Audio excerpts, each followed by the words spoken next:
Cette année, j'étais coach en U15 là, sur D'accord. Toulouse, parce que je suis revenu de mon passage en N2 où je suis parti pour une expérience de coach en tant que numéro 1. Et là, je suis en ce moment chez moi en train de me reposer, regarder du football, voilà, actuellement. Parce que Et regarder le TFC surtout. Voilà, regarder tout le TFC et un peu avec des champions quand même, je vous cache pas. C'est secondaire quand même. Secondaire, Penny sera bientôt aussi, donc tu verras, tu pourras les suivre. Allez, au programme pour cette émission, les actus TFC, il y a pas mal de petites news. Le point aussi sur les prêtés, on reviendra aussi sur les résultats de l'académie et des féminines. On enchaînera avec le retour sur un GTFC qu'on a vécu depuis le bar Le Danus, qu'on embrasse. Présentation de TFC Lille avec Dimitri du média L'Observateur Lillois. On aura aussi l'interview supporter de Simon et on terminera par un petit quiz l'émission. Vous pouvez aussi donc réagir en direct sur Twitter avec l'hashtag FDM Toulouse, sur notre compte FDM Foot, sur la vidéo sur le Facebook Live, sur notre page, sur celle de Radio Xtania aussi, également du coup sur le live Twitch, sinon par message privé sur notre compte Instagram, la feuille de match. Si vous voulez réagir en direct, vous pouvez le faire aussi par téléphone, c'est au 05 61 80 40 40 et ça sera Fred qui vous répondra avec sa douce voix. Ouais. Allez, tout le monde est prêt, c'est parti pour cette 194e émission. Ricili, la frappe de l'anglais. Oh, le but. Ricili, le canonnier. Ricili, le buteur. Bon, on disait que ça marchait, en fait non, il y a eu une petite coupure de son sur la première minute de l'émission, donc il n'y a que ceux qui étaient en radio ou en podcast qui ont pu l'écouter, donc désolé pour ceux qui ont manqué ça. Mais bon, vous avez rien manqué, c'est que l'intro. On va rentrer dans le vif du sujet avec quelques news. On va commencer avec la réunion qui a été organisée au Stadium mercredi dernier entre les différents groupes de supporters et la direction pour préparer le déplacement à Annecy. On avait Yves qui était d'ailleurs pour la liste. En préambule, il y a eu un entretien entre les Indians et la direction au sujet des incidents qui ont émaillé l'accès au Stadium et surtout au virage Brice pendant le TFC Rodez. On en avait parlé la dernière émission, il y avait même une grosse demi-heure qui a été consacrée à cela. Et on s'excuse donc auprès du TFC d'avoir dit dans l'émission la semaine dernière que le TFC n'avait pas souhaité réagir. Nous n'avons pas connaissance de cet élément. Effectivement, il y a eu une réunion, donc il y a du travail qui est fait entre les différents groupes de supporters et le club à ce sujet. Au sujet d'Annecy, donc le club du FC Annecy a ouvert sa billetterie pour la demi-finale. Aucune vente en parkage pour les supporters toulousains. Le FC Annecy ouvre la vente de places catégorie par catégorie pour privilégier au maximum les supporters avant une éventuelle ouverture au grand public. Pour le parkage, les groupes de supporters du TFC communiqueront sur les places qu'ils peuvent distribuer. Et il y a 75 places que le club mettra en vente pour les abonnés qui étaient déjà abonnés la saison dernière. Fred, Nathan, déjà, Annecy, déplacement, vous me voyez venir ? Ouais. Ça vous tente ? Bon, non, je ne demande pas si ça vous tente, c'est évident. Mais est-ce que vous allez le faire ? Sous condition d'avoir des places, quoi. C'est ça. Ça reste, voilà. Moi, dans ma situation, j'attends toujours désespérément une réponse par mail du club d'Annecy pour les supporters en situation de handicap qui veulent se déplacer aussi pour avoir des infos supplémentaires. Je ne sais pas s'ils écoutent Radio Occitanie, je lance un appel.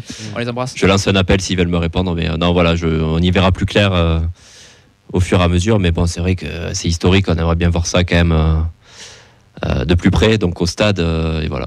Donc on en saura plus dans les semaines à venir. Fred, de ton côté ? Oui, bien sûr, j'attends ça avec impatience, quoi. J'espère y aller, ouais. Bus 1 Indians ? Ouais, bus Indians tout court. Là où il y a de place. C'est vrai, dans la soute. Non, oui, si, ouais. On attend ça tous avec grande impatience, ouais. Parce que c'est un événement qui est pas commun pour le club quand même. Ouais, je pense que des demi, la dernière elle remonte à 14 ans. On n'en revivra pas d'aussitôt, donc c'est pour ça qu'on se dit que c'est quand même c'est excitant d'y aller, quoi, parce que ça reste une demi de coupe qui peut t'amener au Stade de France. Bon, on espère qu'on se posera la question dans un mois pour savoir si on fait le déplacement au Stade de France, ce sera bon signe. C'est ça. Mais au moins, voilà, voir la demi, ça pourrait être quelque chose d'historique quand même, quoi. Toi, Simon, ton regard sur le parcours du TFC, une demi-finale de Coupe de France ? Déjà pour le TFC c'est beau parce que quand on regarde l'histoire du club, c'est pas manquer de respect à dire ça, mais c'est très maigre quand même pour un club qui est la 4e ville de France. Donc si aujourd'hui avec l'impulsion de la nouvelle direction de Benjamin Comolli, c'est ça, c'est Benjamin Comolli, président. Damien Comolli plutôt. Ça lui va bien Benjamin aussi. qui met une nouvelle phase au niveau du TFC, je trouve que c'est beau. Ce qu'il faut actuellement, par rapport au le style de jeu qu'il pratique, je trouve que ça change un peu de toutes les purges que le TFC se tapait. Mais non, mais c'est vrai. Non, mais c'est vrai, non, mais... Duprat, les moins bonnes années Camboré, le pauvre, comme par hasard au TFC, tout ça. Aujourd'hui, on voit un nouveau style qui est insufflé par ce qu'a dit le président. Et c'est récompensé par cette demi. Je pense qu'il faut qu'ils en profitent. Ils ont une Ligue 2 en demi-finale de Coupe de France. C'est pas tous les clubs comme eux qui n'ont pas beaucoup de CV qui peuvent avoir un tirage, on va dire, plus abordable qu'un gros, sachant que le PSG n'est plus là, Marseille n'est plus là, les gros clubs de Ligue 1 ne sont plus là, mis à part Lyon, mais encore Lyon, est-ce qu'ils sont gros cette année? Non. Donc c'est une chance. Et est-ce que il ne faut pas la saisir maintenant? Je pense qu'ils en sont tous conscients et que, comme tu l'as dit, c'est vrai que si les supporters pouvaient en massif se déplacer là-bas pour cet événement, on sait très bien que ça joue toujours d'avoir un engouement derrière pour une équipe, pour des joueurs, qui fait que j'espère qu'Annecy va laisser un peu plus de place pour ce sport-là, pour que ce soit équilibré. Après, si je me mets à la place d'Annecy, je ferai comme eux, je limiterai le nombre de places. Annecy, c'est clairement ce qu'ils ont cherché à faire, un petit peu comme on a fait nous à Toulouse, pour que ce soit Marseille, que ce soit le Paris, essayer de privilégier les supporters locaux plutôt que les adversaires. On va passer aux internationaux. Il y a eu quelques annonces aujourd'hui. On a Zachary Bouklal qui est sélectionné avec le Maroc pour un match contre le Brésil le 25 et face au Pérou le 28. Donc ça s'ajoute aussi à Mathis Niflor et Jedi Kanvo qui sont en équipe de France U17 et Nathan Skita en U21 finlandais. On parle de Manu Koné, peut-être un sélectionné avec l'équipe de France, donc un ancien joueur, ça serait cool pour lui quand même. Mérité par rapport à ce qu'il fait depuis qu'il est en Allemagne. Ouais. Puis surtout, la grosse annonce qui a bien secoué la fin de journée sur les réseaux sociaux, c'est Fares Chaibi qui a annoncé sur son compte Instagram qu'il décline la sélection en équipe de France Espoir pour se mettre à disposition de l'Algérie et porter donc les couleurs de l'équipe de Djamel Belmadi. La liste de l'Algérie sera dévoilée ce vendredi pour la double confrontation face au Niger pour les éliminatoires de la CAN. Il a quand même de fortes chances d'y être, vu le timing aussi de l'annonce. Vous en pensez quoi de son choix? Quand tu es supporter de l'équipe de France, tu dis c'est dommage, ça peut être un futur crack, on sait jamais. Bon, peut-être pas une équipe, d'être un titulaire indiscutable en équipe de France A, mais tu te dis que si c'est le choix du cœur aussi, il faut qu'il écoute aussi qu'il écoute ce qu'il a envie de faire, et puis tant pis pour nous, tant pis pour nous, c'est dommage parce que il reste hyper jeune, je pense qu'il a une marge de progression qui est énorme. Mais c'est son choix et il faut le respecter. Fred, tu voulais réagir? Non, fait bon comme Nathan, il n'y a pas de jugement à voir, quoi. Donc il a choisi la sélection algérienne, il a le droit. Donc s'il se sent mieux en sélection algérienne qu'en sélection française, il n'y a pas de souci. Écoute, on aura plaisir à le croiser sur un France-Algérie. Ouais. Après, vas-y. Parce que par rapport à ça, je travaille avec beaucoup de jeunes, notamment qui sont en sélection, qui sont jeunes, et le cursus est un peu de la sélection. Et par rapport à ce que tu disais, le problème aujourd'hui, et c'est pour ça que moi j'ai envie d'un peu plus défendre les jeunes dans ces choix qu'ils peuvent faire actuellement, c'est que moi qui suis dans ce milieu-là au quotidien, c'est que souvent les jeunes sont bloqués par des pressions de l'entourage, et je l'ai vu par rapport à même des pros aujourd'hui qui sont internationales dans d'autres sélections que l'équipe de France, où on sait très bien qu'il y a une influence aujourd'hui sur les jeunes sélectionnés, sur les agents, sur tel agent tu vas avec telle sélection, tel agent tu vas pas, qu'aujourd'hui les jeunes sont bloqués aussi par rapport à ça, et que moi-même je l'ai vu par rapport à un joueur de l'équipe de France qui est plus en équipe de France maintenant, mais je ne dirais pas on lui a dit clairement, si tu ne signes pas avec cet agent-là, tu ne vas pas en équipe de France. Voilà, c'est un joueur aujourd'hui qui est international, mais qui joue dans un gros club à l'étranger. Et donc, j'ai compris que la mécanique est très compliquée, et que si ce jeune-là, je pense qu'il a fait ce choix à ce moment-là, c'est que on ne sait pas tout, parce que c'est pas qu'un choix sportif. J'ai envie de dire, à cet âge-là, tu ne peux pas décider comme ça que c'est acté à cet âge-là, parce que tu as toujours envie de rêver un peu de plus haut, et que s'il y a eu ça, c'est qu'on peut savoir que derrière il y a eu un peu de pression de la part de l'entourage, et que moi je trouve que c'est souvent dommage parce que le joueur se retrouve des fois un peu pris au piège de ça. Non, mais c'est clair qu'il y a des approches même. Je pense que l'Algérie l'approche depuis quelque temps. Donc ça doit discuter. Belmadi, le président de la Fédération algérienne, doit discuter, tout ça. Donc. Puis c'est du concret. Il sait qu'il pourra être aussi titulaire peut-être plus rapidement en équipe A algérienne. Oui, c'est qu'il a eu des garanties, quoi. Voilà, c'est que derrière le choix est mûrement réfléchi, puis ça se comprend aussi. S'il peut disputer des compétitions internationales avec l'Algérie, il ne va pas s'en priver. Et puis tout basiquement, s'il est attaché à l'origine de pays de ses parents, il n'y a pas de souci, quoi. Oui, mais enfin, il a la possibilité, donc il la prend, voilà, quoi.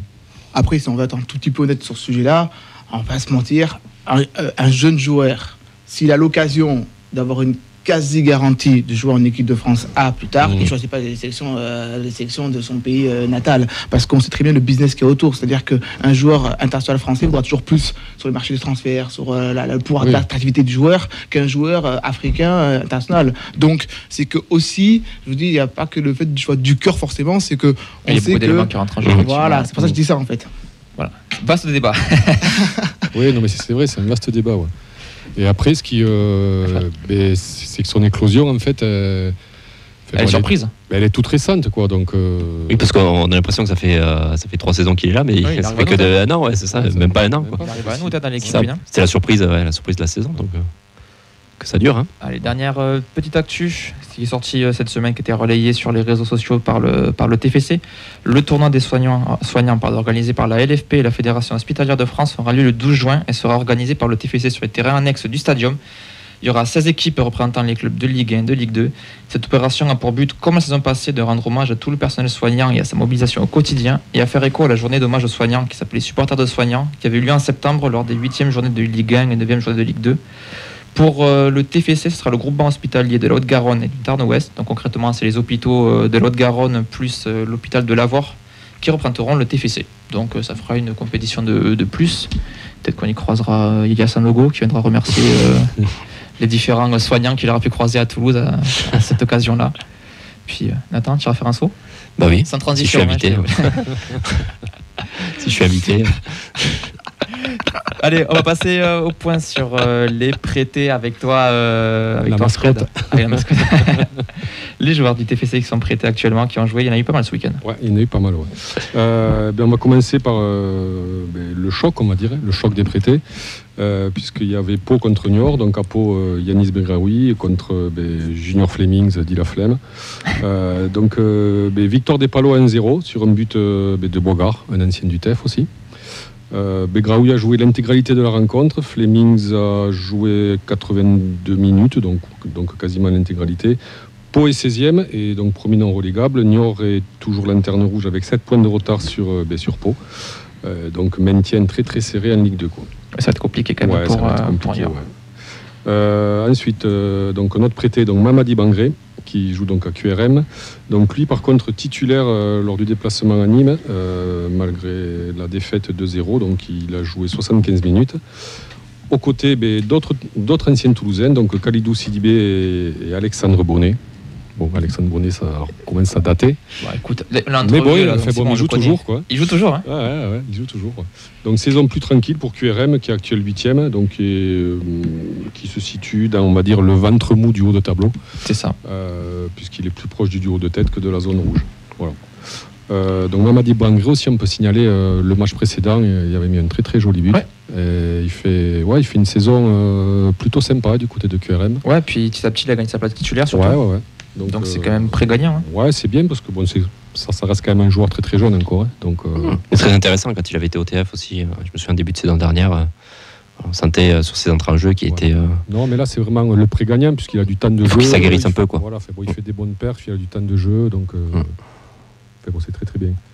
Ensuite, donc, on va parler, comme dit Camille, de la pépite. La pépite. Nathan Skita. La pépite. Donc à Odense, donc il a participé à la victoire de son équipe contre le AAB.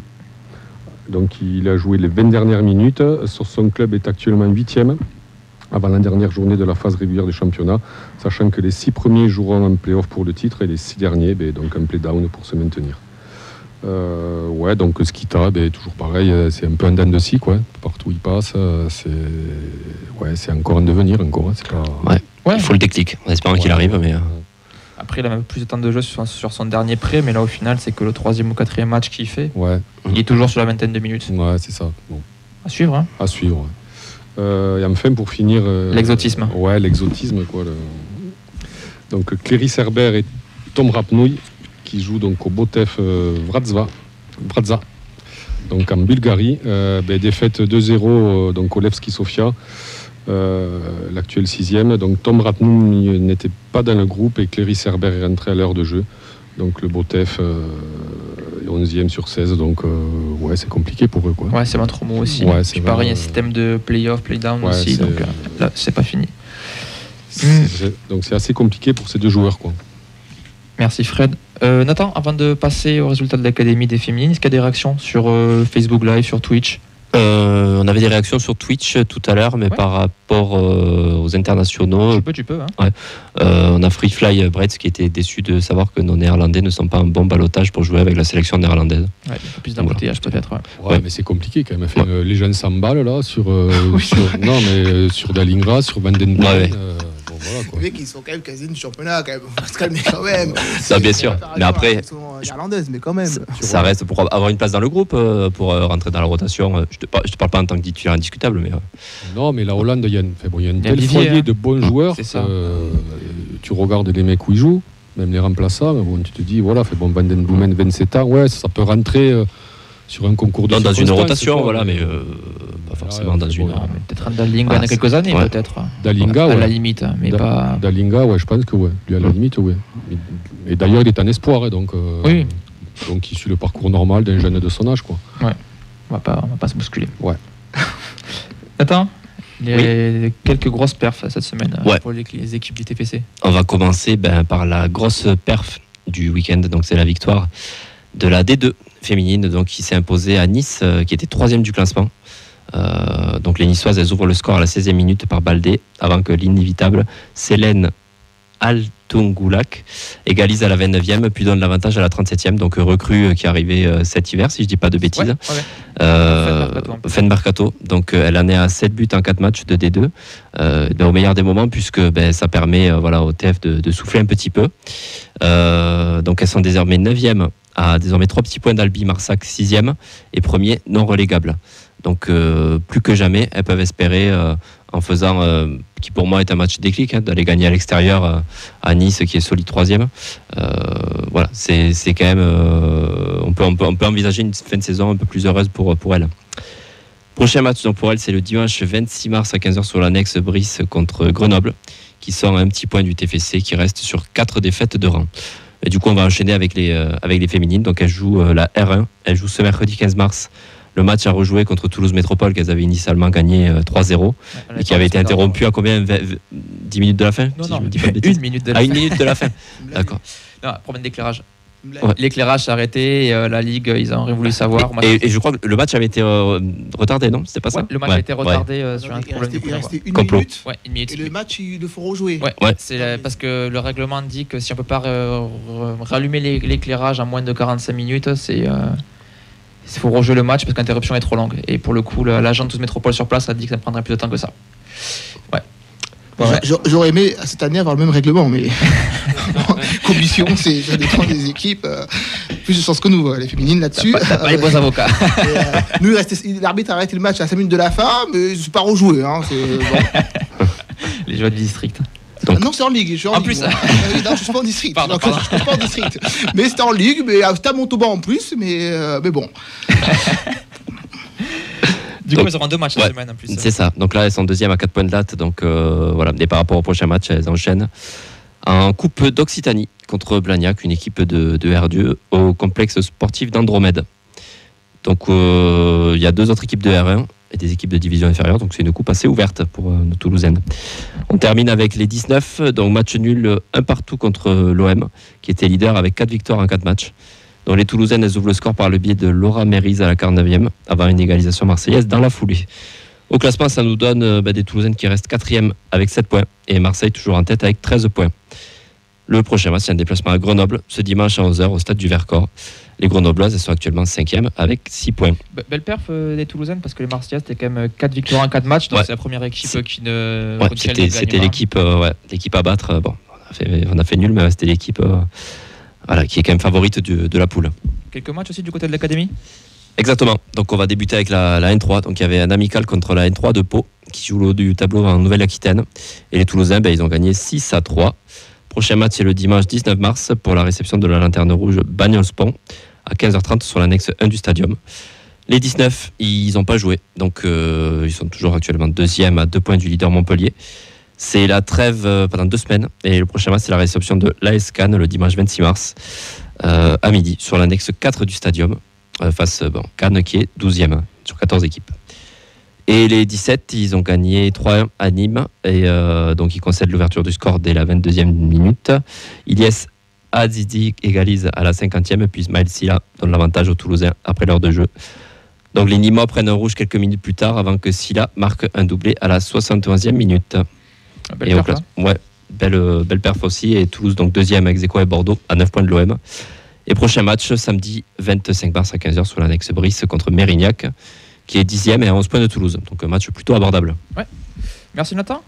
Voilà, vous pouvez retrouver chaque semaine le calendrier de nos jeunes et des féminines diffusé tous les vendredis sur nos réseaux sociaux et tous les lundis les résultats. Simon. Ouais, parce que moi je voulais tirer un coup de chapeau par rapport à la formation des jeunes à Toulouse, alors que je connais beaucoup parce que j'ai beaucoup de jeunes en séance avec moi du TFC. J'en ai eu notamment aussi qui ont signé il n'y a pas longtemps.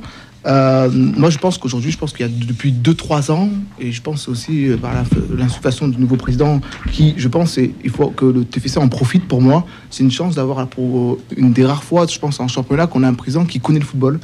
À ce stade-là, c'est très rare. Il a insufflé une vraie politique au niveau de la formation, dans un style de jeu. Vraiment, on recommence un peu à connaître ce qu'on avait un peu connu à l'époque un peu d'Arsenal au niveau de la formation du joueur en appui soutien, des relations techniques entre joueurs. Et je trouve qu'on le voit beaucoup en formation de TFC parce que les gens vont dire ouais, les 17 ils pourraient être plus hauts, tout ça. Mais si vous regardez dans le cursus formation comment jouent les 17, vous verrez que le football qu'ils pratiquent, dans les combinaisons qu'ils font entre les joueurs et comment ils amènent le ballon d'un point A à un point B, c'est d'une formation vraiment d'excellence. Et c'est pour ça que ça ressort un peu depuis 2-3 ans que le TFC commence à devenir un centre de formation important en France. Et il y a une cohérence. Voilà. Il y a une cohérence des 17 jusqu'à la N3 aussi, dans le même schéma. Je pense qu'ils doivent beaucoup à leur président, qui a un peu enlevé certaines personnes qui étaient là un peu avant, qui étaient plus dans le plus véritable brut, moins dans la formation et dans un peu dans le football ancien. Il a mis des personnes avec une idée de jeu commune qui veulent pratiquer aujourd'hui. Et aujourd'hui, on le voit, que ce soit en senior, et les mots du président qu'il a dit au président, à l'entraîneur Montagnier, il a dit tant que tu fais du spectacle, nous on sera toujours derrière toi, malgré peut-être des résultats qui peuvent être un peu défaillants. Et chez les jeunes, on voit que c'est la même chose en fait. Ils ne cherchent pas forcément la compétition, de finir premier. Chez les jeunes, ils cherchent la recherche de jeu, la recherche de notion de plaisir, la recherche du travail technique entre les joueurs. Et ça, pardon de noter que c'est un peu c'est rare au niveau des clubs comme le TFC de voir ça. C'est pour ça que je m'interroge là-dessus. T'as bien fait. Puis la cohérence aussi, elle se revoit aussi dans les classements, simplement. Ça fait quand même quelques années qu'on est forcément top 3, 17 ou 19. Et puis là, si on a la chance cette année de pouvoir faire monter la N3 à N2, ça sera aussi un... Parce qu'elle tourne autour depuis 4-5 saisons. Ouais, mais là, ça se rapproche vraiment. Ouais. Là. Donc c'est l'année ou jamais, même si Béziers était quand même devant. C'est l'occasion d'espérer monter cette année. Alors, c'est ce qu'avait dit le président Comolli sur les jeunes. Ils avaient demandé à ce que pas mal de jeunes soient entre guillemets surclassés pour les aguerrir, pour bien les former. Après, sur le centre de formation du TEF, ça fait pas quand même depuis 2-3 ans qu'on est performant, qu'on a déjà sorti des bons joueurs. C'est quand même... Déjà à l'époque, Alain Casanova avait commencé un peu à moderniser entre guillemets le groupe élite. Ouais, le centre de formation. Non, mais oui aussi, oui. C'est à noter quoi. Et on avait quand même sorti des gros joueurs quoi. On a sorti des Étienne Capou, on a sorti des Moussa Sissoko, des gardiens d'un bon niveau. On avait... Moi, je parlais plus là-dedans, plus dans le style de jeu que ça menait, pas forcément qu'ils ont sorti. Je parlais juste dans le... Après, je suis d'accord avec toi sur le style, c'est vraiment... c'est un style moderne, quoi. C'est un style moderne qui est mis en place et qui est mis en place dans toutes les catégories. Et ça, c'est vrai que c'est à noter, ouais. Allez, on va passer sur la catégorie élite avec la Ligue 1, puisqu'on va passer au retour de SCO Angers TFC.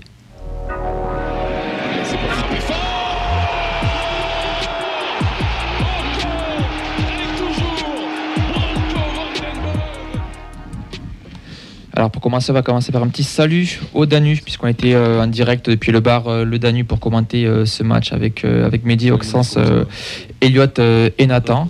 Donc c'est le rendez-vous des supporters toulousains. On se retrouve pour voir le match déjà. Pour boire des bières. Aussi. C'est sympa d'avoir un lieu convivial. On a eu la chance de pouvoir commenter, ça se passe bien. Il y aura d'autres matchs. Le prochain, ça sera Brest et ça sera surtout à Nancy. Donc n'hésitez pas à y passer. Et un grand merci à l'équipe du Danube pour l'accueil, toujours 3 étoiles. On va commencer avec le film du match avec toi, Nathan. Allez, c'est parti. Donc on a une compo assez classique.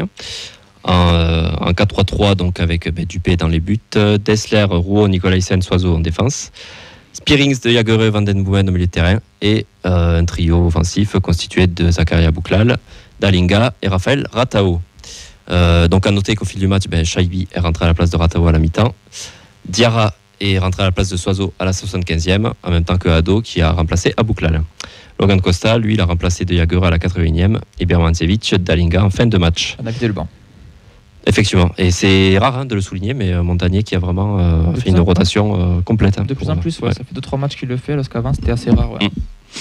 Donc au niveau du match, le match débute à l'avantage de Angers, on ne s'y attendait pas forcément, mais les locaux ils prennent facilement le couloir gauche où Soiseau et Ratao, il manque de fraîcheur et d'automatisme, ça s'est vite ressenti puisque El Melaili s'est régalé sur son côté, il a débordé assez régulièrement, obligeant notamment Nicolaisen à réaliser quelques tacles salvateurs. Dupé va s'employer également dans les airs et au sol pour couper la trajectoire de ballon angevin dans la surface de réparation sans que ce soit non plus hyper dangereux.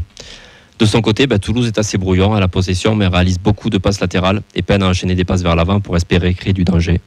Donc c'est un match assez décousu, le jeu ne passe pas par le milieu et on a deux équipes d'ailleurs qui sont coupées en deux. Il n'y a aucun ballon qui transite par le milieu de terrain et ça se projette assez vite vers l'avant.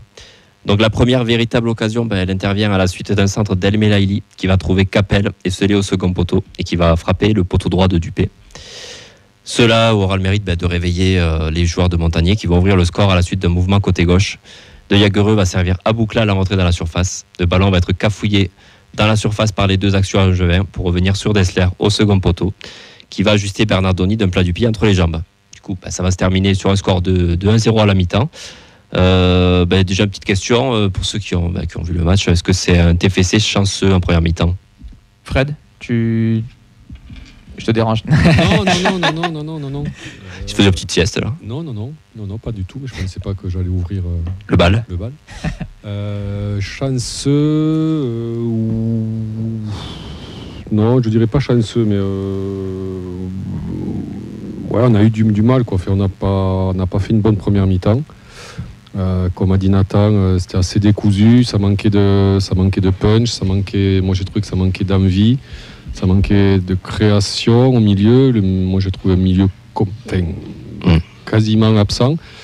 Et pourtant, l'action qui amène le but est pas dégueulasse au final. C'est quand même une action travaillée, qui est travaillée, qui est construite. Mais non, je trouvais qu'on avait, les côtés ont eu, notamment le côté gauche, beaucoup de mal à contenir Angers. Donc ne pas oublier qu'on jouait Angers, toutes les difficultés sportives et extrasportives du club. Et non, on n'a pas fait une bonne première mi-temps. On n'a pas été serein, on n'a pas proposé grand-chose, mais sans être non plus hyper inquiété. Mais on a quand même laissé le jeu aux Angevins, qui eux n'étaient pas non plus fantastiques. On a vu beaucoup de déchets techniques des deux côtés. Vraiment le match typique de Ligue 1, mais qui fait pas de la bonne pub à la Ligue 1, quoi. Est-ce que c'est pas justement le schéma à 5 derrière qui a une équipe qui ferme le jeu, un schéma où l'équipe se projette uniquement par contre? On a vu ça un petit peu contre Clermont qui se projetait quand même beaucoup moins que Angers, puisque Angers nous a mis un peu le bouillon côté gauche là, où on a vu que défensivement on était un peu à la ramasse. Donc je pense qu'il y a ce côté-là aussi, je sais pas ce que tu en penses Vincent, mais ce schéma d'Angers derrière qui a fait en fait qu'ils nous ont bien contenus et on n'arrivait pas à enchaîner 3 passes vers l'avant pour créer du jeu tout simplement, quoi. Et pourtant on a eu de la possession, quoi. Ah oui, mais c'était stérile, c'était vraiment de la passe latérale. On n'a pas non plus été hyper pressé, mais on a manqué de conviction, quoi. Manqué de réaction, de conviction, à l'image de Soiseau qui a pas fait un très grand match. Derrière Nicolaisen a tenu la baraque 2-3 fois. On n'a pas fait une une très très grande première mi-temps et pourtant mène 1-0. Donc ça montre encore que contre des équipes du bas de tableau, on arrive quand même à l'extérieur, même en jouant pas très bien, à virer en tête à la mi-temps. C'est bien sans être bien, quoi, mais voilà, ça montre le nouveau statut qu'on peut avoir, quoi. Simon, tu as vu le match entre Angers et Toulouse ? Alors, je ne l'ai pas vu en direct parce que je ne vais pas vous mentir. Ce dimanche à 15h, il y avait un Pogacar-Gaudu Tour de Nice-Paris. Exact. Mais j'ai regardé en replay le match, évidemment, parce que je suis consciencieux quand même. Hein, donc j'ai regardé en replay le match. Et non, mais moi, franchement, j'ai trouvé que. Après. Alors, il faut être honnête, quand on regarde Toulouse-Angers, on ne s'attend pas du football champagne non plus. Avant le match, je ne m'attendais pas à me mettre le cul par terre. Donc, je regardais le match avec plus de professionnalisme, mais j'ai trouvé qu'au-delà, je trouve que vous êtes un peu sévère quand même dans la critique de Toulouse, parce que je trouve que, mine de rien, en transition rapide, ils ont été très bons. Je trouve que, comme je l'ai dit, dans l'animation offensive, on a vu des choses intéressantes, du travail à l'entraînement, on va chercher l'appui, on décale, on cherche l'opposé. Donc je trouve qu'il y a des choses qui sont intéressantes, qu'on ne voit pas du côté d'Angers, qu'on a vu du côté du TFC. Alors évidemment, psychologiquement, pour des joueurs, c'est pas non plus évident d'aller jouer à Angers. Pour Angers, c'est pas évident de jouer en ce moment en Ligue 1, parce qu'on sait ce qui se passe dans le club. Donc il faut prendre aussi l'aspect psychologique quand on regarde un match. Et pour le TFC, il faut savoir l'aspect psychologique des joueurs. Et donc moi, j'ai trouvé que c'est un match sérieux, parce qu'ils n'ont quand même pas pris de but. Et je trouve que le but, et ce qui est paradoxal là-dedans, et c'est un peu à l'image de ce match-là, c'est que je trouve que l'action du but est très bien construite. Finalement, le but est un peu moins bon parce que c'est sur une relance loupée d'Angers. Oui, mais en fait, qu'est-ce qui amène à la relance loupée ? C'est un jeu en combinaison à 3-4 qui est du très bon niveau. C'est ça que je veux dire. Ouais. C'était sur le côté un peu. Et je pense qu'en fait, on a été habitué à. Le début de l'action est quand même assez. C'est assez bien construit, quoi. Ça part de derrière, même si la conclusion est un peu chanceuse, mais quand même les 2-3 premières transitions, c'est quand même bien fait, quoi. C'est peut-être la seule action en première mi-temps où on a réussi à mettre un peu de vitesse, un peu de conviction. Il y a eu le débordement sur le côté à un moment donné vers la 35e, là où pareil, combinaison jeu à 2, ça décale verticalité. Je trouve que ça a été aussi une bonne action. Après, ça n'a pas fini sur un centre. Après, moi je trouve que Belaïli, tout seul, il nous a mis trop la misère, guillemets, quoi. Oui, mais après, il y a souvent eu des différences individuelles où il a percé. Il a 3-4 joueurs. Il est rentré 2-3 fois par le centre, ça doit pas rentrer comme ça, quoi. Ça doit pas. Et d'ailleurs, là, on va se focaliser sur la deuxième. Je ne sais pas si vous voulez réagir sur la première. Si tu as des réactions d'abord sur la première mi-temps, peut-être. Après, c'est sur le match en général, donc on le lira peut-être après. Juste, je voulais souligner ce que nous avait dit Mehdi aussi en off avant l'émission. C'est quand on voit le but, ce qui est intéressant, c'est qu'on a aussi nos deux latéraux qui sont dans la surface, donc ça montre aussi l'impact et le poids qu'on a vers l'avant sur l'offensive. Tout à fait. Après, ce match-là, qu'est-ce qu'on peut en attendre aussi? La première mi-temps, on dit que elle n'est pas terrible, tout ce que tu veux. En même temps, Angers n'a pas d'autre solution que de fermer le jeu et viser un match nul vu les conditions. C'est laisser passer l'orage et essayer d'avoir un coup de chance et briller sur un exploit individuel. C'est ce qui a failli arriver, le poteau. Ce qui a failli arriver avec leur faux follet qui était absolument inarrêtable. Et au final, on a réussi, même si c'est un peu de réussite, c'est sûr, mais faut aussi la chercher, quoi, la réussite. Et pourtant, on verra qu'en seconde mi-temps, ça a quand même un peu... Belle transition. Belle transition. Belle transition pour la reprise. Pour la reprise du deuxième acte avec du coup le mouvement de ce match. C'est Soiseau qui initie cette action, qui sert Shaibi, qui remise instantanément sur Dalinga, qui trouve Van Den Boomen. Ce dernier va retrouver Shaibi dos au but dans la surface, qui va remiser sur Dalinga, qui n'a plus qu'à conclure du gauche. Donc 6 touches de balle avant que Dalinga ne vienne inscrire le but du break. 2-0 à la 47e. Le plus dur est fait. Donc la seconde mi-temps, elle s'annonce plus tranquille pour le TF. Van Den Boomen trouve à Blouclade d'une super ouverture, mais le Marocain va tergiverser et trouver les gants du portier angevin. Le TFC subit dans le dernier quart d'heure. Capel oblige Dupé à se détendre et sortir une frappe sèche. Puis Angers va prendre les couloirs en fin de match, sans se montrer dangereux à la finition, à l'image du raté de l'attaquant angevin qui était seul au second poteau. Et je trouve qu'il est quand même assez significatif de la saison angevine, assez difficile, même si ça tente des choses. Il n'y a rien qui réussit, quoi, pour les pauvres angevins. Une petite frayeur en fin de match avec Dupé qui capte le ballon en 2 fois, mais le TFC s'impose 2-0 et renoue avec le succès en stoppant sa série de 3 défaites consécutives. Du coup, voilà, on a un petit peu parlé, mais voilà, vos avis sur ce match, est-ce qu'il y a des enseignements à tirer ou uniquement un match pour se rassurer? Voilà, est-ce qu'on a dit que dans le contenu, des fois, c'était un peu plus poussif? Par exemple, Fred, toi, t'es plus rassuré du résultat ou frustré du contenu? Ouais, frustré du contenu parce qu'on est capable de faire beaucoup mieux. On l'a déjà montré. Satisfait du résultat, ouais, c'est 3 points après quoi, on restait sur 3 défaites consécutives. Ouais, 3 défaites. Ouais. Et c'est surtout, je trouve qu'à Quinta, c'est les 2 contenus du match de Reims, c'est clairement où il y avait vraiment du. C'est ça. Donc, par rapport à ce qu'on avait vu depuis le début de la saison, c'était un peu compliqué. Moi, ce qui m'inquiète un peu, c'est ça, c'est que contre Clermont, on n'avait pas été extraordinaire. Là, on n'a pas été extraordinaire non plus, mais on gagne.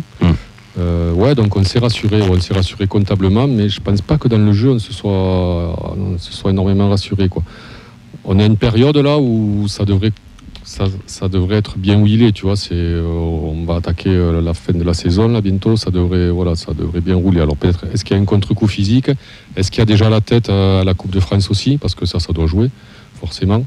Bon, à voir. Après Angers a quand même eu 3-4 occasions.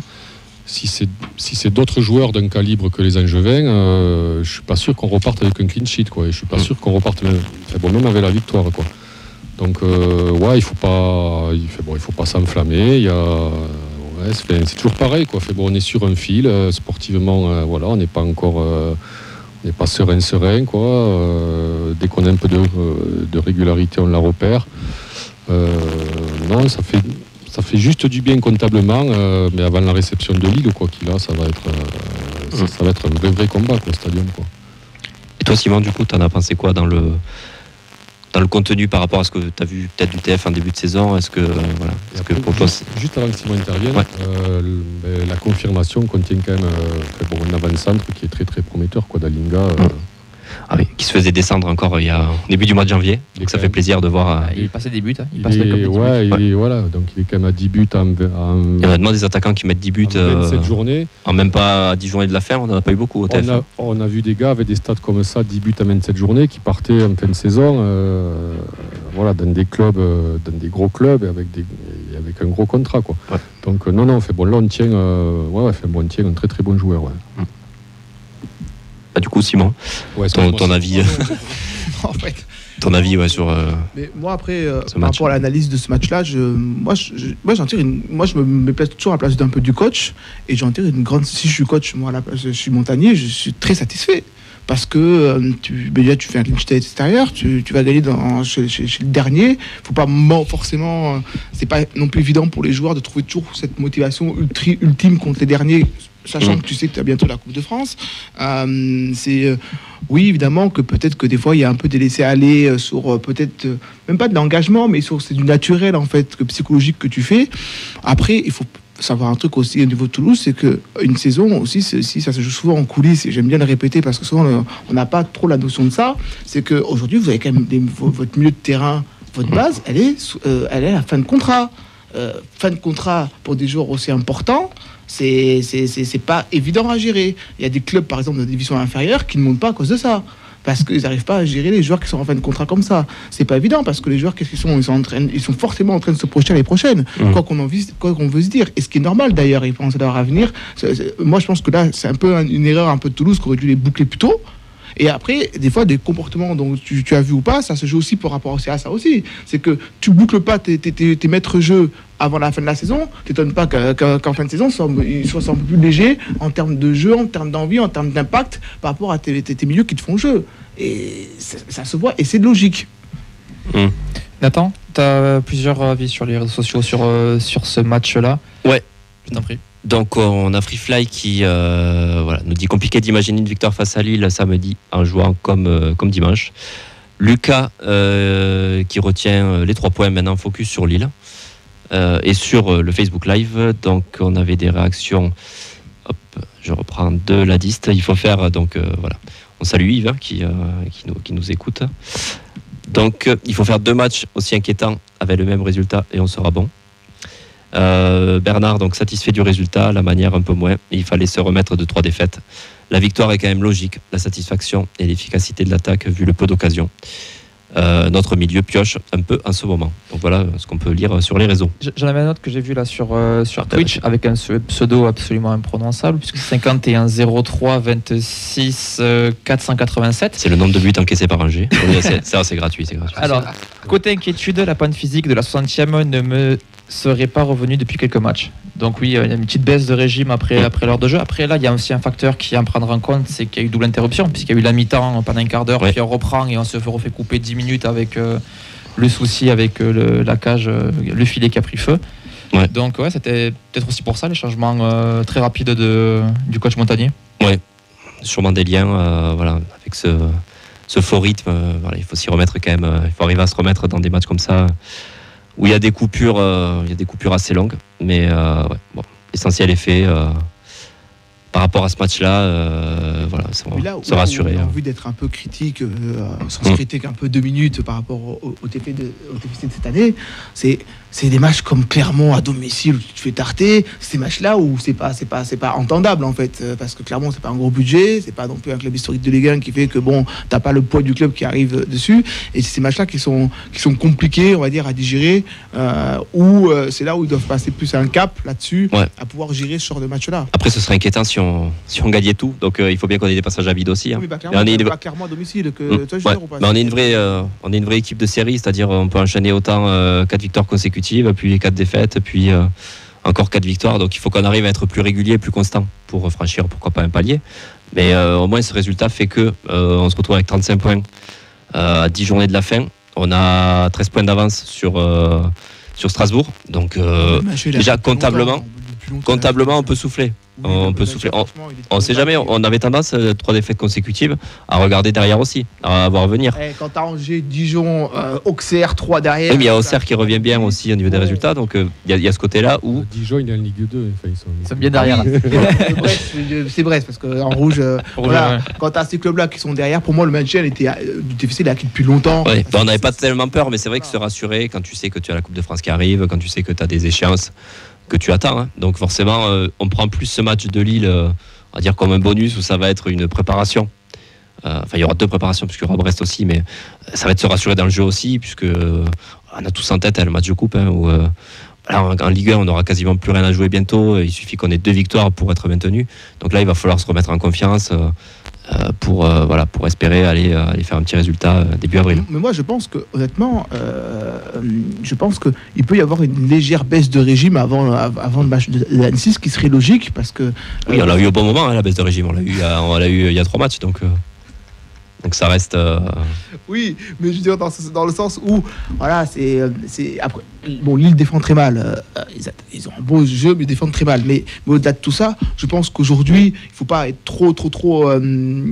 Je pense qu'il va faire beaucoup tourner parce qu'il a besoin de ça, parce que ça va souffler pour être frais justement contre Annecy. Parce que moi, j'ai plus peur en fait de l'après-Annecy que de l'avant-Annecy par rapport à Toulouse. Parce que si jamais il n'y a pas cette fameuse qualification contre une Ligue 2, c'est différent que si tu perds en demi contre une Ligue 1 où tu te dis, bon, là, c'est nous les outsiders. Là, c'est pas le cas. On peut pas dire que Toulouse est outsider contre Annecy. Moi, je me trompe.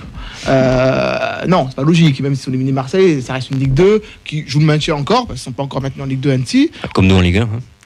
Oui, mais maintenant, c'est que Toulouse, c'est quasiment sûr. Annecy, ils sont à 5 points du maintien. Ouais. Et donc, du coup, par rapport à ce facteur-là, ça serait vécu comme un échec auprès du groupe, auprès du club, la non-qualification en finale. Et ça, par contre, si jamais il n'y a pas ça, après, ça peut être très très dur les matchs derrière. On va enchaîner du coup avec les. Avec tes réactions. Oui, on va enchaîner avec les tops et les flops avant de passer du coup à la preview de Lille. Du coup, toi, Fred, est-ce que tu as des tops sur ce match-là et des flops? Des tops, ouais. Des tops, pardon, et pas des tops. Ton jardin ne nous regarde pas, bien sûr. Top. Je vais pas faire injure au terrain d'Angers. Ouais, non, top d'Alinga. Ouais, puis à peu près tout, parce que le reste, ouais, c'était brouillon. C'était d'Alinga pour la conclusion de son joli but. J'ai trouvé la rentrée, même s'il a joué 10 minutes, la rentrée de Costa assez propre. Donc il confirme que ses apparitions. Hein. Ouais, depuis, voilà. Donc il confirme qu'on peut lui faire confiance. Et que pour l'avenir, ouais, fait bon, a priori on ne s'est pas trompé non plus sur lui, quoi. Et les flops, Ouais, les flops, non, il n'y a pas de gros flops. Mais bon, Soiseau à la limite qui nous a un peu déçus par rapport à ce qu'il avait fait jusqu'à maintenant. Oui, plus une déception qu'un vrai échec, quoi. Ratao qui est sorti à la mi-temps, donc je pense qu'il a été sanctionné déjà. Le côté gauche en général, qui n'était pas au niveau sur ce match-là. Voilà, donc on va pas l'achever ce soir à Ratao. Mais sinon, c'est à peu près tout. Hein. On a des réactions sur les réseaux. Ouais. On a Lucas qui trouve le flop à Bouklal. J'ai vu passer des réactions, je me suis appelé exactement qui c'était tout à l'heure, mais qui disait que depuis trois matchs c'était un peu compliqué à Bouklal aussi. Il avait retrouvé un peu d'individualisme qu'on lui reprochait en début de saison.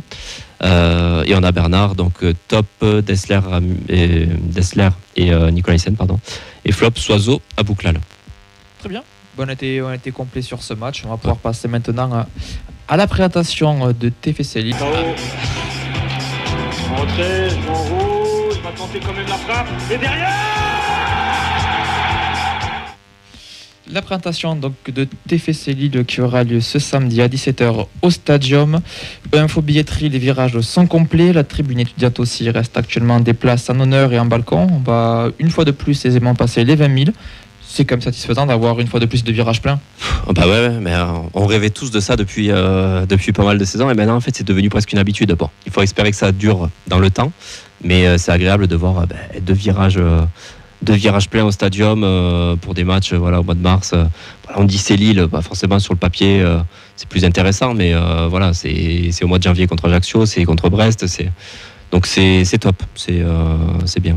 Ça prouve qu'il y a un public qui commence à se fidéliser au club. La présentation de Lille, on va commencer avec le classement actuellement. Lille, c'est le 6e de Ligue 1, 46 points. Ils sont un petit point de Rennes et 5 points de Monaco. C'est quand même pas la même galaxie. C'est une équipe qui vise d'Europe. Mais c'était aussi annoncé par Comolli lors des conférences de presse de reprise de la saison. Si on veut accrocher des gros à domicile. Et Lille, c'est aussi un profil de l'équipe joueuse qu'on aime bien aussi jouer au final. Ah bien sûr. Là, typiquement, je pense, on se plaignait d'avoir vu un peu des purges depuis 2-3 matchs. Là, je pense que ça va être un match assez ouvert. Avec. Moi, j'ai regardé le match contre Lyon ce vendredi. C'était tout pour l'attaque. Hein. Et même à trop jouer, en fait, ils se sont brûlés les ailes. Ils ont pris 2 buts en fin de match. Bon, c'est des buts évitables, mais voilà. Je pense que ça va être. C'est des matchs qu'on aime bien jouer en plus, quand il y a un peu plus d'espace, quand il y a. On aura peut-être plus de travail défensif à faire. Il faudra vraiment qu'on ait une défense centrale qui soit au niveau, un côté gauche qui ait plus d'automatisme. Et puis mais il y aura quand même beaucoup d'espace et ça va être un super match, j'en suis sûr. Lille, c'est quand même une équipe qui marque beaucoup, mais c'est une équipe aussi qui prend beaucoup de buts. La forme du moment, c'est une victoire contre Strasbourg, la défaite 4-3 au Parc des Princes, victoire 2-1 contre Brest, nul 1-1 à Lens, et donc ce nul contre Lyon très spectaculaire, 3 partout. Sur les stats, c'est 49 buts marqués, donc c'est la 4e attaque, et 36 buts encaissés, c'est la 8e défense. C'est quand même une équipe séduisante, surtout avec leur nouveau coach qui est arrivé cette année. C'est un peu une équipe comme Reims qui a eu un début un peu compliqué, un peu comme Nice aussi, qui maintenant commence à se remettre en place. Avant de faire la présentation du match, on va faire les pronos maintenant. Pour meubler, comme ça, et même au pire, je verrai avec vous si vous changez votre prono une fois que Dimitri nous aura présenté l'équipe du LOSC. C'est quoi ton prono pour ce week-end ? Mon prono, match, je sais pas, un 2-2. Ouais, 2-2. 2-2, je dirais Dalinga, doublé Dalinga. Je sais pas, ça peut être un match pour lui, je trouve, avec de l'espace. Ça lui ressemblerait bien. Simon, toi ton prono sur match TFC Lille ? Moi, je vois une victoire du TFC sur un but d'écart, mais plus au 3-2, truc comme ça. Parce que je trouve que Lille prend trop de buts et je vois pas Toulouse avec le stade. Mais nous aussi, on en prend beaucoup. Hein. Oui, justement, c'est pour ça que je vois beaucoup de buts, mais Lille, ils défendent très mal. Donc je pense qu'il y aura des buts. Écoute, c'est... Espérons. Puis c'est 2 équipes joueuses, donc il n'y a pas de raison. Puis toi, t'as un petit prono, toi ? T'attends l'avis du Lillois pour te prononcer. Ouais, je vais te retourner ma veste dès qu'il aura dit 2 mots. Non, petite victoire 2-1 du TF, allez, pour être optimiste. Ouais. Soit 2-1, soit 1-1. Ça dépend. Bonsoir, désolé pour les petits soucis techniques, sinon ça serait pas drôle. Ouais, c'est loin le nord quand même. C'est loin, voilà. Il y a un peu de friture. On est loin l'un de l'autre. Ouais. Je comprends. Donc, Dimitri du média supporter, l'observateur lillois sur Twitter. Est-ce que déjà tu peux te présenter en quelques mots, présenter aussi ton média ? Ouais, il n'y a pas de souci. Média, c'est un grand mot. Non, en fait, j'ai un compte sur le LOSC, je m'appelle Dimitri, j'ai un compte sur le LOSC qui s'appelle l'Observateur Lillois. en gros, sur ce compte-là, je fais juste de l'analyse tactique globalement quand j'ai le temps. Alors là, je vais vous avouer que ça fait longtemps que je n'avais pas fait parce que j'ai plus trop le temps. Je commande vite fait les matchs. Voilà, puis on a une émission aussi tous les lundis sur Twitter où on parle du LOSC. Voilà, on revient sur le LOSC et je connais bien le contexte toulousain aussi parce que j'ai un autre compte qui s'appelle Farmers League, qui est une émission en fait basée sur la Ligue 1 et jeudi dernier on a fait un space donc sur Twitter autour du Toulouse Football Club et de la data. Donc on était avec JB des Violets.com, je pense que vous le connaissez peut-être. Ouais, bien sûr. Voilà, on était avec Vincent Davas aussi qui connaît bien le contexte toulousain. Donc voilà pour me présenter. Voilà. On l'avait reçu aussi à l'émission Vincent Davas, ouais. Donc ouais, belle émission effectivement. Est-ce que tu pourrais présenter un petit peu la saison du LOSC, mise en route un peu compliquée, puis maintenant c'est une grosse lancée, c'est vraiment la course à l'Europe? C'est la course à l'Europe, mais en fait, on a l'impression en fait que depuis le début de la saison, c'est un petit peu la même chose, parce que on se dit ça y est, c'est bon, la saison est partie, puis finalement patatras. Là, encore une fois, on vient de faire match nul contre Lyon alors qu'on gagnait 3-1. C'est une équipe du LOSC très jeune, c'est une équipe du LOSC qui a été remaniée en grande partie avec un nouveau coach, avec de nouvelles idées, avec une nouvelle vision. Et c'est une équipe du LOSC qui prend énormément de buts et qui est pas très mature en fait. On a tendance à avoir une équipe de bébés. Parce que on l'a vu donc le match à Paris, là on le voit le match contre Lyon. Il y a plein de matchs que lui aurait dû gagner et qu'ils ont perdu ou qu'ils ont fait match nul. Je pense notamment au match contre Nice là-bas. C'est le premier match de Digard, pardon. Donc c'est une équipe qui sur le papier et sur les matchs est une des équipes qui joue le mieux en Ligue 1 honnêtement. Mais voilà, il manque peut-être de la qualité au niveau des défenseurs. On va peut-être en reparler un petit peu après. Oui. Et il manque aussi de l'expérience, très clairement. Il manque de l'expérience. Mais voilà, c'est quand même une belle équipe et c'est une équipe chiante à jouer. Hein. Je pense que tous les clubs de Ligue 1 l'ont dit. C'est une des équipes qui joue le mieux en Ligue 1 et c'est une équipe très chiante à jouer. Les points forts de l'équipe lilloise aujourd'hui, c'est quoi? Les points forts de l'équipe du LOSC, c'est une équipe qui joue beaucoup en possession. J'entendais tout à l'heure entre les deux erreurs techniques quelqu'un qui parlait des contre-attaques. Je vais pas être d'accord forcément. En contre-attaque, on n'est pas forcément très bon. Justement, on rate beaucoup d'actions de but en contre-attaque. On va reparler aussi. Je vais reparler aussi du match contre Nice où on rate 4 contre-attaques où on doit en marquer que 3 ou 4. On est 3 contre 1 et on ne sait pas les jouer. C'est une équipe qui est beaucoup plus à l'aise dans tout ce qui est action placée.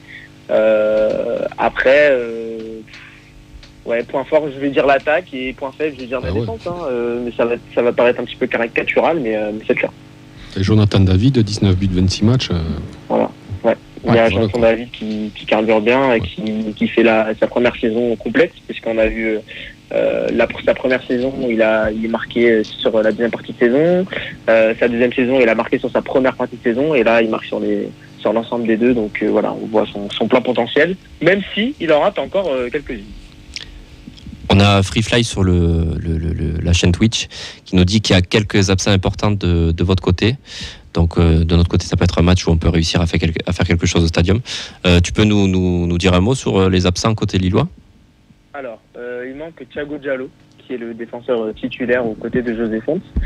José Fonte était incertain contre Lyon, c'est pour ça qu'il n'a pas joué. Je ne sais pas s'il sera de retour.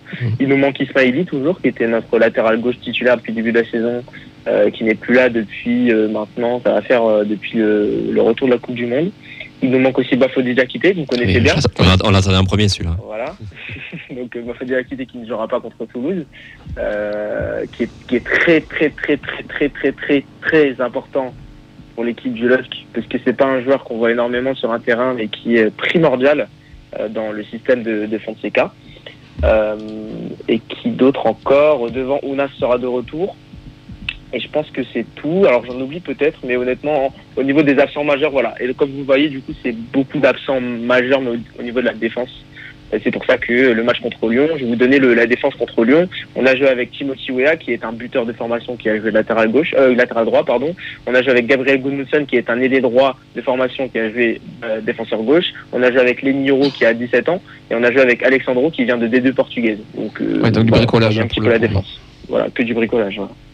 Si tu avais un joueur à suivre au LOSC, à nous mettre en avant, vraiment, pas forcément, mais du coup, Jonathan David avec tous ses buts, mais un joueur qui sort un peu du lot, mais quoi, pas forcément. Rémi Cabella. Ouais, moi écoutez, moi je suis fan de Cabella parce que je trouve qu'il a simplifié son jeu de malade par rapport à son début de carrière à Montpellier ou même son passage à Marseille. Je trouve que c'est un joueur de classe qui tire pas assez, qui fait beau, qui cherche tout le temps la passe, mais voilà, c'est le style de joueur que j'adore. Après, je trouve un petit peu moins bien en ce moment.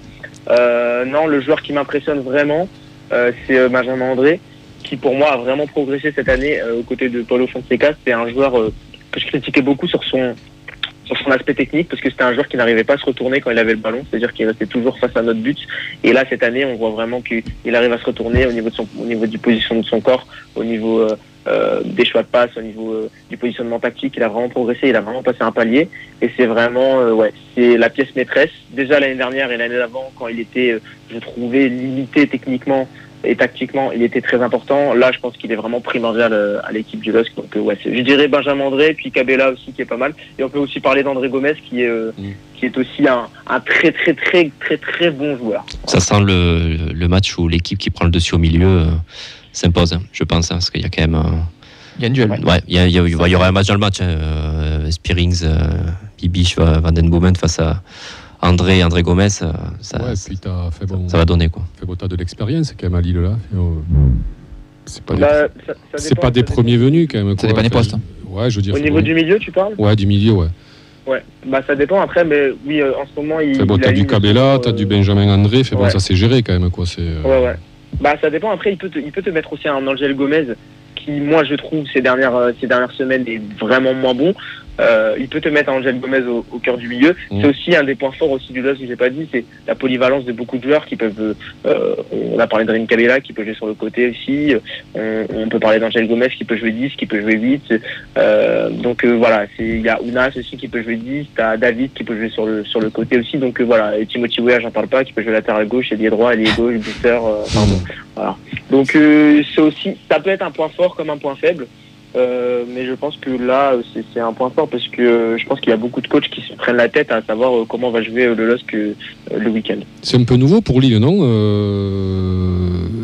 cette attaque, un peu dynamite, quoi. Je sais pas, on avait toujours l'image de Lille un peu rugueux, tu vois, l'équipe qui défendait bien, qui marquait pas beaucoup, mais qui savait être efficace, quoi. C'est vrai qu'historiquement, le LOSC, ça a toujours été un club un peu défensif. C'est d'ailleurs de là que vient le surnom du club les Dogs, parce que c'était un journaliste qui disait que voilà, on aurait dit des Dogs parce que les joueurs ne lâchaient rien. Donc ça colle un petit peu à la peau du club. Mais on a quand même eu des petites périodes de football champagne. Je pense à l'époque Rudy Garcia, où ça commence à remonter maintenant, mais même avant le titre. J'aurais pensé à l'époque René Girard aussi, ça envoyait pas mal. Non, mais en parlant de René Girard, c'est vrai qu'on a eu une période où c'était compliqué. On a entraîné René Girard, Antonetti, c'était pas le football. Mais je pense que tu as cette image aussi à cause ou grâce, mais de Galtier aussi, parce que c'est vrai que l'équipe de Galtier était pas vraiment flamboyante offensivement, mais était très solide. Mais voilà, c'est vrai que c'est une image qui colle beaucoup au club, mais on a quand même eu des petites périodes, donc je pense surtout à l'époque Rudy Garcia. Du coup, tu nous disais que tu suivais un petit peu le TFC. C'est quoi ton regard, toi, sur les Toulousains ? C'est un club. Moi, honnêtement, je vais vous le dire, moi, je suis pas serein pour le match de samedi. Quand je faisais le revue du planning, puisque vous savez, à 15 journées de la fin, on regarde tous qui a le planning le plus chaud, qui a le planning le plus sympa, qui a le planning de machin. Tout le monde disait ils comptaient pas Toulouse comme un déplacement compliqué. Moi, je le comptais comme un déplacement compliqué parce que c'est pas facile de venir jouer à Toulouse. Alors certes, juste avant votre victoire à Angers, il me semble que vous étiez sur une série pas très positive. Oui. Mais malgré ça, ça reste compliqué de jouer chez vous parce que votre équipe, elle est un peu, elle est impronosticable en fait, parce que c'est une équipe qui, non mais c'est vrai, parce que c'est une équipe qui elle fait plaisir à avoir joué, et puis en un coup un seul, elle peut te sortir de 3 buts, quoi. Donc c'est impressionnant, et c'est une équipe, moi c'est une de mes équipes préférées de cette année de Ligue 1, parce qu'elle a des joueurs attachants, parce qu'elle raconte quelque chose, parce que on sent que le club travaille bien.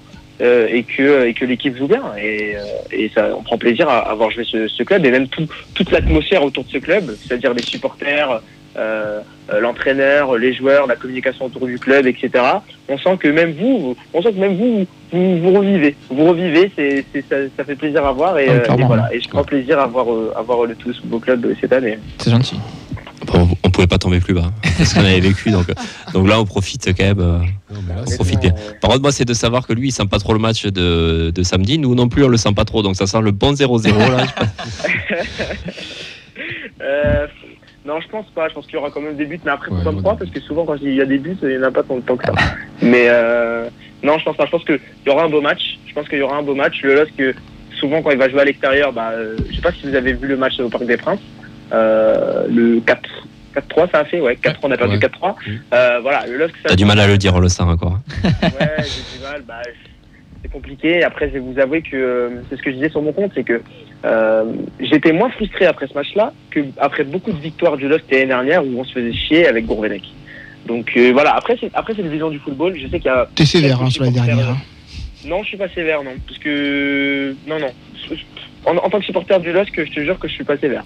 On a fait une bonne prestation en Ligue des Champions, mais je peux t'avouer que j'ai passé aucun bon moment au stade l'année dernière. Et moi, je vais au stade pour m'amuser, je vais pas au stade pour des résultats. Je suis pas Micheline de la compta.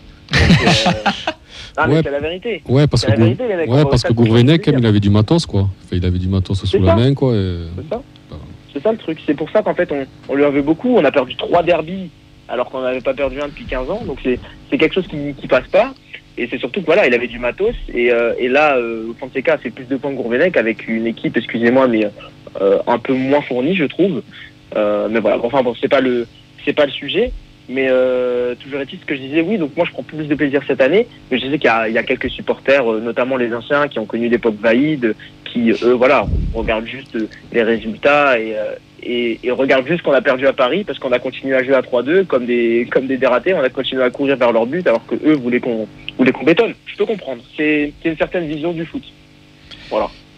Est-ce que on te donne un mercato gratuit là de suite? Est-ce qu'il y a un joueur du TFC que tu prendrais pour mettre dans l'effectif de Lille? Il me semble qu'il y a un joueur qui est suivi par le LOSC là. Enfin, c'est pas beaucoup relayé, mais il me semble que Van Den Boomen, il me semble, hein. Je suis pas sûr. Le scoop du soir, quoi. On ne crachait pas aux rumeurs, non. Il nous ferait du bien. Il nous ferait du bien, il est en fin de contrat en plus, non? Oui, mais il le dit pas trop fort, hein, surtout. Il y en a qui pourraient entendre, hein. Attention. Moi, je crois que tout le monde le sait, quoi. Si Olivier Létang il m'entend, voilà, il peut aller se servir. Non, sinon, Van Den Boomen, moi j'aime bien aussi De Jagereux. J'aime beaucoup ce joueur. Après, est-ce que, en fait, c'est compliqué. Ce qui est compliqué aussi avec Toulouse, c'est que je me dis qu'il y a beaucoup de joueurs qui sont bons avec vous dans un certain contexte, mais si vous les enlevez de votre club, de cette équipe, est-ce qu'ils seront aussi bons? C'est un risque aussi, ouais. C'est un risque aussi. Ouais. Donc c'est vrai que je me risquerais pas trop à prendre, par exemple, Dalinga, je ne sais pas. Peut-être Abouklal. J'aime beaucoup aussi Abouklal. C'est un joueur que j'aime bien, qui a encore une grosse marge de progression, je pense. Mais, parce que c'est un peu des joueurs, tu sais, Febro Dimitri, c'est un peu des joueurs qui sortent un peu de nulle part, quoi. Donc en fait, voilà. Donc ils explosent là depuis 1 an ou 2. Mais en fait, on ne sait pas trop, quoi. Enfin, mais même nous, on est surpris, parce que c'est quand même des joueurs qui montent de Ligue 2, qui ont fait toute la saison en Ligue 2. Nous, on se posait la question, est-ce que ça va tenir le coup en Ligue 1? Et finalement, ça tient le coup. Ça progresse même. Est-ce que tu seras au stade, toi, samedi, au Stadium? Non, malheureusement, je pourrais pas y être. Je serai en train de travailler, donc je crois que ce que je vais faire, c'est que je vais mettre mon téléphone en mode avion, je vais rentrer chez moi, puis je vais regarder le match en replay. Bon courage pour ne pas voir le score. Je vais essayer. Ça va être compliqué. Honnêtement, je crois que ça va être un des premiers matchs que je vais rater depuis très très très longtemps. Donc voilà, ça va me faire bizarre, mais voilà. Donc non, je serai pas au stade malheureusement. Non, après, ce qui est bien à Lille. Et comme à Lens aussi, quoi, c'est que c'est proche de la Belgique, proche de la Hollande, et ça reste des viviers de joueurs jeunes, pas très connus, et qui viennent jouer en Ligue 1 pour se montrer. Et il y a des super coups à faire, quoi. Donc ça, c'est vrai. Ça, c'est un avantage quand même qu'a le club, quoi. T'as raison, t'as complètement raison. Je te rejoins à 100%. Le problème, c'est que le club s'est un peu désintéressé de ce vivier-là depuis le départ de Rudy Garcia, qui a mis complètement en lambeaux la formation, puisque en fait lui, on va pas refaire l'histoire du LOSC, mais en gros, il est arrivé après Claude Puel qui avait fait un gros travail, qui avait constitué en fait 80% de l'effectif champion en 2010-2011. Et Rudy Garcia s'est pas trop servi de la formation, et après son passage, la formation a été complètement délaissée. Encore plus avec le passage de Gérard Lopez et de Luis Campos. Donc là, il y a un travail de refonte depuis 2-3 ans avec des jeunes qui reviennent, avec du budget qui est mis en faveur de la formation, et justement essayer de recréer ce lien avec la Belgique, ce lien avec les jeunes Lillois, pour qu'ils aient envie de retourner jouer au LOSC, parce que c'est vrai que depuis ces dernières années, le bruit courait qu'il fallait pas venir jouer au LOSC, qu'il fallait pas venir au LOSC parce que t'allais pas jouer, quoi. Donc voilà. Avant de terminer, on a Oxens qui nous met un petit commentaire sur le Facebook Live qui te fera, je pense, réagir. À noter la fin du média, le petit Lillois aussi. C'est bien dommage pour le LOSC et ses supporters. Est-ce que tu participais, il me semble, aux émissions avec eux, non, le lundi, c'est ça ? Ouais, moi je suis très proche de beaucoup de personnes du petit Lillois. C'était, c'est un peu des violets.com du LOSC, quoi. Donc imaginez que les violets.com arrêtent du jour au lendemain, ça c'est un peu bizarre. Donc c'est vrai que c'était assez surprenant, on s'y attendait pas du tout. Donc ouais, ça va laisser un gros vide, honnêtement. Ça va laisser un gros vide. C'était le seul compte actu sérieux qui avait des accréditations, qui avait des infos mercato. Donc ça va laisser un gros vide. Maintenant, faut que j'ai pas de doute sur le fait que quelqu'un prendra la place, hein. Mais c'est vrai que ça laisse un gros vide. Voilà, mais si elle nous écoute, si il ou elle nous écoute, j'ai pas bien entendu le prénom, et si elle écoutait l'émission du lundi qui était passée sur le petit Lillois, il repassera sur mon compte. Le petit observateur du LOSC continuera tous les lundis soirs. Voilà, je me permets de faire ma petite pub. Non, t'as raison. Puis ça montre que quand même le média survivra un petit peu. Il y aura toujours un moment où les supporters pourront se retrouver et échanger. Voilà, exactement. Pour terminer ton prono sur ce match. Oh là là. Prono sur ce match-là. Je vois un petit. Je suis nul en prono, les mecs, hein, franchement. Je vais vous dire un 2-1 pour Lille, mais alors sans conviction. Ouais, c'est le prono supporter, ça, plus que le prono rationnel, c'est ça ? C'est un prono supporter, c'est un résultat espéré, parce que je pense que si on gagne pas à Toulouse, pour la Coupe d'Europe, on peut se la mettre dans le baba. Merci beaucoup, Dimitri, d'avoir pris le temps de répondre aux questions. Donc, on peut te retrouver sur Twitter, l'Observateur Lillois, et donc, du coup, l'émission aussi tous les lundis sur. C'est un space, c'est ça ? Sur Twitter. Voilà, c'est sur Twitter, exactement. Donc, n'hésitez pas à venir me suivre. Et j'en profite aussi, Farmers League, le 1 à la place du I, Farmers League, où on parle de tous les clubs. Et n'hésitez pas à aller écouter le podcast sur Toulouse. Justement, on parle de la data, c'est sur toutes les plateformes de streaming. Donc voilà, c'est la data au cœur du projet club, Toulouse Football Club. N'hésitez pas à l'écouter, c'était passionnant. Merci, mais n'hésitez pas à aller voir. Merci à vous. Bonne soirée et bon match samedi. Bonne soirée à vous aussi, ciao. Merci Dimitri. Allez, on va terminer tranquillement avec le quiz. Et maintenant, c'est le quiz de la feuille de match. Ouais. Voilà, pour terminer tranquillement, car le temps presse, on va faire un petit quiz. Ça va être du tour de rôle, ça va être du classique. On va voir si Simon a bien révisé l'histoire du TFC, parce que là, c'est vraiment de l'historique. Je vais pas être bon. Alors, peut-être que Dana Coutura, j'en suis même assez sûr. Tout simplement, Toulouse-Lille ce week-end. Donc, je vais vous demander la composition du dernier match entre Toulouse et Lille, qui était une victoire du TFC 2-1 le 19 octobre 2019, la seule victoire d'Antoine Comboiré au TFC. Il va demander donc la compo du TF uniquement et les remplaçants. Donc, ça fait 14 joueurs à me trouver. Alors, je me tâte. Est-ce que je te fais commencer, Simon, comme ça peut-être un joker quand même, parce que ça fait. J'ai regardé à la fin de votre émission, on a le droit de citer. Tu l'as cité parce que j'allais dire on avait le droit de citer des coachs, mais tu l'as cité du coup. Ouais, c'était le coach. Désolé. Voilà. Bien tenté. Désolé. Oui, mais. Tu veux commencer ? Oui, je peux commencer. Oui. Allez. Donc, c'était en 2019, c'est ça ? 2019, ouais. Qui c'est qui a fait le gardien qui a fait la descente à Toulouse ? C'est qui Tu tentes le plus dur directement ? Non, c'est pas le plus dur quand même, non, ça fait un moment qu'il était là. Attends, 2019 Je te donne un indice ? Non. J'ai cité un autre joueur, 2019, il y avait qui ? Il a joué à Dijon. Ah oui, je sais, mais en plus, je connais son petit frère en plus, Amiens. Oui, Kevin Amiens, titulaire. Putain, je déteste perdre. Bien joué. Shred. Mais Gradel. Ouais, Gradel. Nathan. René. Baptiste René dans les cages, effectivement. Oh, oui. oui, c'est lui. Simon, ça retourne à toi. 2019, c'est ça hein Je sentais qu'il cherchait le gardien, c'est pour ça que j'ai Que tu l'as anticipé. Ouais. L'époque Cambouré, putain. Est-ce qu'il était encore là, lui Oui, normalement, il est encore là. Ah, je sais pas, j'ai pas de faire une gaffe. Tente, hein. Ah là là, en plus, j'aime pas ça perdre. T'auras un joker.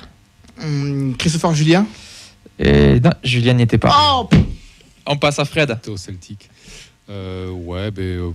Facile. Fait Boïsiaga. Isiaga Non, Silla. il était pas là cette année-là. Isiaga Silla, il est titulaire. Il est effectivement. titulaire. Il est titulaire. Ouais. Nathan. Qui veux-tu que ce soit d'autre? Steven Morera. Non, Morel Non. n'y est pas. Et Bah. toi, t'as pas de joker par contre. Hein Bah, non. Ah oui, c'est un titulaire de l'émission. Non, Ah, mais il était dans l'effectif cette saison-là, t'as En pas plus, dit il sur va- la feuille il de va match. nous aider, Ah, non, en plus. non, Ça, c'est pour le raider, ça c'est le karma, ça c'est pour le raider. Ça. Exactement. Simon, allez. Un joker. Maintenant. Je peux être ton joker si tu veux. Attends, il y avait tac. En 2019, c'est ça 2019. Quand ils sont descendus. C'est un avant Covid. Non, oui, pardon, c'est l'année de la descente, effectivement. Ils ont pas. C'est pas l'année où ils ont fait le barrage, non Non, c'est l'année après. C'est l'année où on Ouais. descend, qu'on fait dernier avec l'interruption du Covid. L'année historique. L'année historique.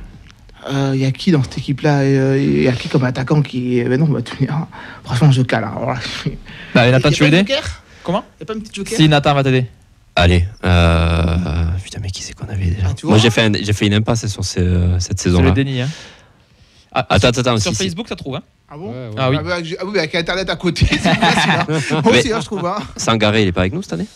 Sangaré est titulaire. Ah, Sangaré est effectivement. titulaire, oui. Joli, joli, ouais. Donc l'équipe Simon Nathan est toujours en vie. Fred, Dosevi. Dosevi titulaire. Oh là là, mais oui, dossier. Ça repasse de l'autre côté. Et Sangaré, je reviens sur lui, on l'oublie souvent. Ouais. Dans les gros espoirs de gros chez espoirs. nous et qui font des grosses saisons et qui vont faire des gros clubs bientôt. Putain, mais qui c'est qu'on avait en centrale? Il y en a un qui est facile. Ouais, non, mais je. Bah, là, tu passes au LOSC. Ah, bah, Diakité. Ah oui. Tu as quitté tout simplement. Ah, Diakité. hein. La Fred, ça se corsait. Plus- Diakité, t'as dit? Ouais. Il reste un défense oui, central, ouais. 2 milieux, un attaquant, puis il reste sur le banc un défenseur, un milieu, un attaquant. Oh, au milieu, là, il y avait l'autre, là. Vainqueur. William Vainqueur, Oh là ça là, marche. Il était On rebascule sur l'équipe Nathan Simon. Putain, il est fort, hein. Ah, il est très très bon. Ah, je sais pas. Attends, mais. Il n'y a ça- pas un Easy Matt Mirin par là? Nicolas Ah, Izimat joli. Mirin, titulaire à défense centrale. joli. Ça repasse à Ah ouais. Fred. Ah, tu vois, ça fuse là, tu vois.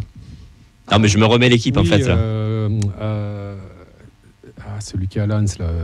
Wesley Saïd. Wesley Saïd, titulaire effectivement. Il était titulaire Oui, c'était attaquant, Ah ouais. oui, en plus. Oui. Et qui Il c'est n'y a pas qui, Boisgard, du coup Non, il était pas. Putain, mais attends, mais ils sont où ces joueurs-là Nathan, qui c'est qui nous marque il nous du reste coup l'attaquant de pointe. Et il nous reste, Ah, il nous reste Eh le ben, remplaçant. Yaya. Sanogo était remplaçant, ça compte. Ça Ah. compte. Il reste l'attaquant titulaire, un défenseur qui a très peu de matchs TFC et un autre milieu qui était prêté. Attaquant titulaire. Ouais. Ah oui, Il avait un champ. Koulouris. Oh. Koulouris, effectivement. Attends, mais le mieux qui était prêté, c'était. Attends, vous avez dit quelque chose, mieux qui était prêté C'est pas Oui. le vainqueur Non, oui, Vainqueur était aussi prêté, mais il y en avait un autre. Au Et là, milieu de terrain. il manque l'axial là. Il manque. Là, c'est que des remplaçants. Un défenseur qui a très peu de matchs et un milieu.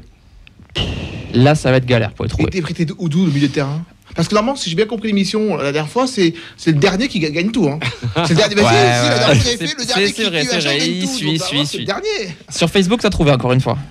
Je peux m'aider de Facebook? Non. Allez, Allez. je triche pas. Mais son poste, c'est défenseur central ou Plutôt latéral. jeune? Oui. Formé au club? Waouh. On est sur du. Allez, je te laisse 5 secondes parce qu'après, ça fait des gros blancs à l'antenne. Ouais. Allez, je sais pas. T'abandonnes? Ouais, j'abandonne. C'était victoire de Fred. Du coup, Ah. les deux qui nous restaient, c'était Mathieu Goncalves Ah ouais. et Jean-Victor Makengo. Ouf. Oh là Voilà. là, ouais. Putain, Makengo quoi. Ah, il fallait trouver. Et ça trouvait sur Facebook Live. Allez, jingle. Avec Internet. Jingle de fin quiz. Le quiz de la feuille de match est terminé.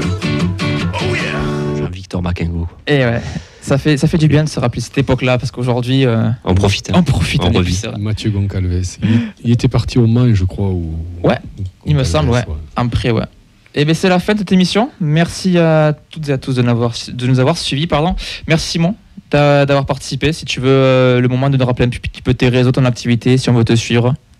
Bah, moi, vous pouvez me suivre sur les réseaux, sur Instagram avec mon compte KS Coach, sur le TikTok aussi KS Coach, donc tous les mêmes noms, de toute façon, donc pas compliqué. Facile de trouver. Voilà, et puis après vous verrez, genre, vous verrez d'actualité club, parce que j'étais coach, comme je dis, jusqu'à une National 2, donc il y a des entraînements de spécifiques N2 de National qui sont mis en place. J'ai entraîné aussi des gens connus comme des rappeurs, des acteurs, youtubeurs, freestylers, donc voilà, il y a plein de personnalités que vous aimez sur le petit écran ou que vous écoutez qui sont sur mes réseaux. Parfait, très bien. Merci Nathan d'avoir accompagné cette émission. Eh bien, merci à toi. Merci Fred à la technique aussi. Avec plaisir. Ça a été un peu laborieux, mais bon. C'est le moment de saluer les absents aussi. Un gros bisou un gros bisou à Camille. À Camille, bisou, aussi quand même Oxens, Mehdi, Humeur de moins. Moins de bisous. Ouais. D'accord. Bisous quand même aussi à Yves de la Diste qui nous a suivi tout le long, qui était aussi sur les commentaires sur le Facebook Live. Vous pouvez retrouver cette émission en replay sur nos réseaux sociaux, donc sur Facebook, Twitter, Instagram, en podcast sur Spotify, les autres plateformes et sur Twitch également. On se retrouve samedi au Stadium, 17h pour TFC Lille. Ouais. Oui, toujours fidèle au poste. Tu t'actues quand même Good Morning Toulouse, demain soir la finale du Kebab Quiz qui sera à 19h30 à l'Oboème. N'hésitez pas, c'est toujours un moment plutôt agréable, on rigole bien et ça permet aussi de se voir en dehors de la radio. Il ne me reste plus qu'à vous souhaiter une excellente soirée et on se retrouve mardi prochain, même lieu, même heure. Bonne soirée. Salut. Ciao.